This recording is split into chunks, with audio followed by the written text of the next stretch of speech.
Let's talk about expectations. I'm sure we've all had something in life that made us either excited, or we could not wait to see it or receive it. Be it a movie, a video game, a music album, or a book. Or we could not wait to see someone, be it your favorite actor, your favorite singer, or a loved one. But sadly, sometimes the experience does not meet our expectations for some reason. Today I'm here to talk about that type of story, of how a promise was so large, so overhyped, so filled with lies and manipulation that it nearly destroyed a company's reputation. And after that, it soared like a phoenix from its ashes and got really close to its initial promise.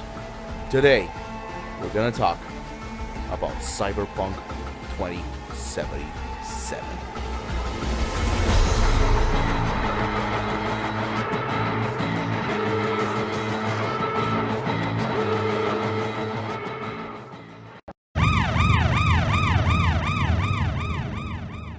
Imagine you're an Eastern European video game company that has adapted a relatively popular fantasy book series to a video game series.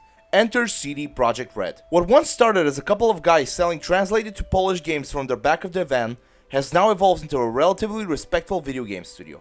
They had just released the sequel to their first game and were now at the group's summer conference and announced that they were working on a deeply mechanical RPG based on the work of popular author Mike Pondsmith's Cyberpunk, the role-playing game of the future. Pondsmith had been in the video game industry for a very long time, but had focused most of his life on his role-playing games. He had been approached by big corporations like EA and Activision to develop games based on his franchises, but he refused, because what they were offering did not represent his vision for a cyberpunk video game. And considering it's coming from these assholes, they would have tried to monetize the shit out of it. In 2011, he was approached by CD Projekt Red and presented with the opportunity to have a relatively small company with big aspirations work on his franchise. He was very impressed with the presentation they gave him on what they planned to do with the game and agreed to work with them. And in 2012, they announced what they were cooking.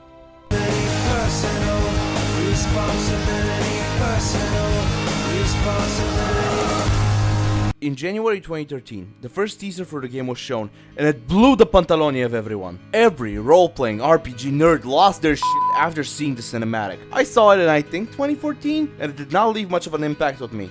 But it was still too early. The trailer ended with the ominous words, "Coming when it's ready." But for now, we will focus on CD Projekt Red's other magnum opus, arriving in 2 short years. Ever play Gwent? Man, what can I say that hasn't already been said about Wierzcher 3? Not only is it one of the best games ever made, but it puts its contenders in its pocket. Yes, even you, Todd. I got it for Christmas 2015 and lost my shit with it. I also got Fallout 4 and I was happy to play it also. All of this just works. But Wierzcher 3, man, this game was something else. Not only did we get a lot of free stuff with it, but also so much DLC and 2 beefy expansions, which could be considered Witcher 4 and Witcher 5. If you haven't played it yet, do yourself a favor and go play it. I'll wait. Go. No, seriously, go. I'll wait.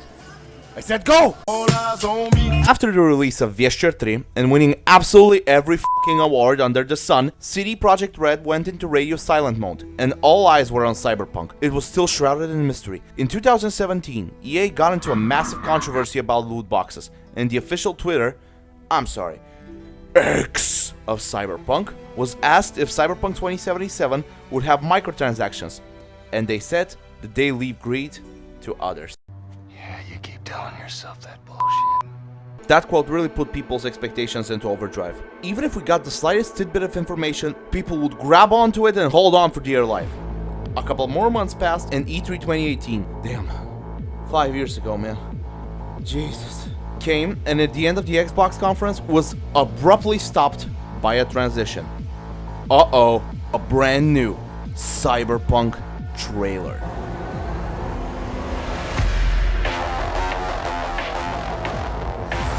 People were pissing their pantaloni left and right. And just 2 months later, we got a 48-minute gameplay. I thought to myself, I'll play it on my PS4. It will probably look as good. It will probably not look as good, but I'm sure it will run just fine. More tidbits of info were dropped throughout the year, and the next E3 rolled around, and on the Xbox press conference, guess what? Another Cyberpunk trailer.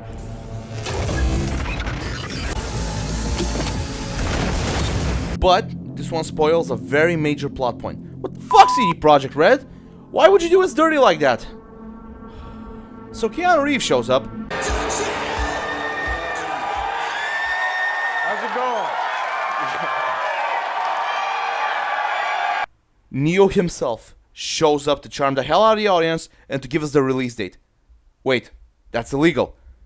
It's actually coming out? We announced the release date. You what? So on the audience side, people were living and breathing Cyberpunk. But on the dev side, things were going to shit. The devs were really shocked with the release date. Basically, the corporals announced the date without telling them. Where have I heard something like that before? The game was barely out of alpha at this time. And that 48-minute demo was all smoke and mirrors. Where have I heard something like that before? The marketing for the game kept growing and growing and growing. And the devs were really starting to worry on how they'll deliver on those promises. It's simple, lads. We slammed this little beauty on top and they can't blame us for shit. I have a question for God. Why? That was the reaction of most people. Mine? Not really. Despite the fact that I was hyped for the game, if a dev decides to delay a game, so be it. As the famous quote goes, a delayed game is eventually good, but a rush game is forever bad. Cyberpunk was pushed to September, and for some, that was heartbreaking. But my sights were on another game at that time.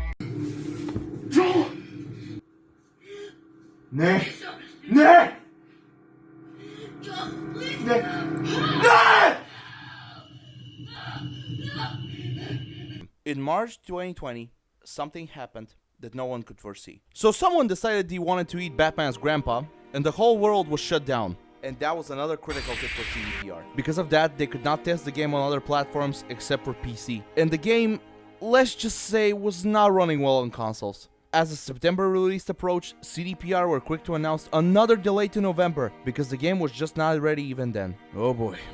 But hey, at least it will release with the new gen consoles! If you could find one. Around the beginning of November, CD Projekt Red announced another delay.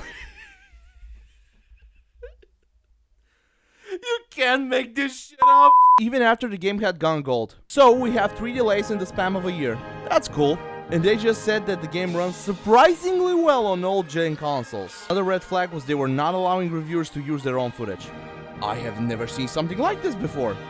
And they were not showing the console version of the game. So, December 2020 arrived, and the world was ready to enter Night City.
What the fuck is this piece of shit? I still remember Cyberpunk's launch like it was yesterday. I pre-ordered the game, which I never do. But I had such faith in CD Projekt Red, they had me in the palm of their figurative hand. The game launched, and I started playing it on my PS5. And it glitched like But hey, at least it was running at 60 FPS. I sadly don't have the footage, but I remember flying cars going through buildings, cops spawning behind me, my car deciding to buck the fuck out and go under the map. Good times. Despite this, Cyberpunk was an absolute massive success, selling 13 million copies on its launch day. Plus, the holidays were just around the corner, but things got really bad really quick. The game was overflowing with negative reviews on Steam, the PlayStation Store, and the Xbox Store. The situation got so bad that Sony issued refunds, which they never do, and delisted the game. And as for Microsoft, they put a disclaimer on the game's page. Well, this was the last straw for the gaming industry. CD Projekt Red was looked as a beacon of hope, yet they gave us this at release. The situation got so bad that the co-founder of CD Projekt Red had to step in and apologize for the whole situation. Yeah, you better, you fucking liar. I've made a severe and continuous lapse in my judgment. In the beginning of 2021, CD Projekt Red was thrown down the gutter. They got hacked. Houston, we have a problem. And the source code for Gwent, Witcher 3, and Cyberpunk 2077 was stolen and sold in auction. But we don't have more info about that. They were sued by their shareholders for misinformation, and everybody in the gaming community was hostile towards the game and the devs, and the game was selling on clearance. God, what a mess! And to tell you the truth, I'm not sure how this could have been avoided. The game was overhyped as shit, the devs promised features that were not in the game, and journalists kept lying about it. Then, in June, they had a live stream, in which they promised they will go back on gamers' good side, but the damage was already done. Many did not believe them, and the bridges had been burned. But the updates kept coming, and the game started getting better. During the launch window, there was a Reddit post saying that the game was not complete, and it would be complete around 2022, and that the devs needed more time and crunched like crazy to get it even to this state. This is a PR disaster if I've ever seen one. And then C ain't a city that lets you get by without buddies. Around February 2022, CD Projekt Red released the PS5 version of the game, with a massive patch and a lot of fixes, and also announced that there will be an expansion coming soon. Some more time passed, and in September 2022, the anime Cyberpunk Edgerunners released, and to say that it was a shot in the arm the game needed would be an understatement. The game was back in the spotlight. The crossover between the anime and the game helped boost sales and watch hours on Netflix. I absolutely love the anime and ask you to check it out. On Steam, the game skyrocketed back to the charts, and players would return in droves to Night City. In October 2022, CD Projekt Red announced that they were working on a new Witcher trilogy, and that they would be abandoning their in-house engine and be working with Unreal, which I think was great. From what I understand, everything had to be built from the ground up for Cyberpunk. And if you have worked in the video game industry, you know how many glitches could pop up when implementing new systems. Despite popular notions, the game entered full development after CD Projekt Red stopped working on the Witcher 3 Blood and Wine expansion.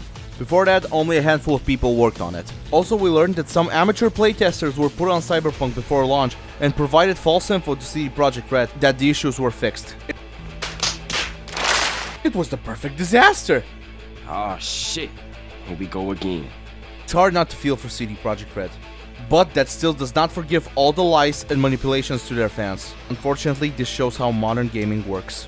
Release it, and fix it later. Because a lot is riding on the launch of a massive release like Cyberpunk, I can only presume the pressure CD Projekt Red was under from their investors to meet the expectations they had for the game, and also the holiday deadline. But as time passed and we stray further and further from the initial launch, people are starting to forget about it and going back to a status of belief that is all well and good. I agree with that, but to some extent. On the one hand, I'm happy that Cyberpunk had the resurgence it had, but on the other hand, we should not forget the lies and deceptions of the launch. Cyberpunk is a cautionary tale for the industry, and how your fanbase can turn against you after all the lies and deception. I hope with the Phantom Liberty release that CD Projekt Red turns the page and is looking at a brighter future. And as for you, you can keep on keeping on.